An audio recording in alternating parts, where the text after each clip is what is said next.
আমরা যারা মাহফিলে হাজির হইলাম আপনার ওলি না মানে এখানে কাউকে বিদায় দেন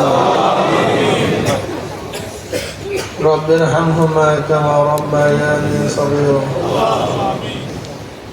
وصلى الله تعالى على خير خلقه محمد وآله وأصحابه وأزواجه وأتباعه أجمعين وارحمنا معهم برحمتك يا أرحم الراحمين.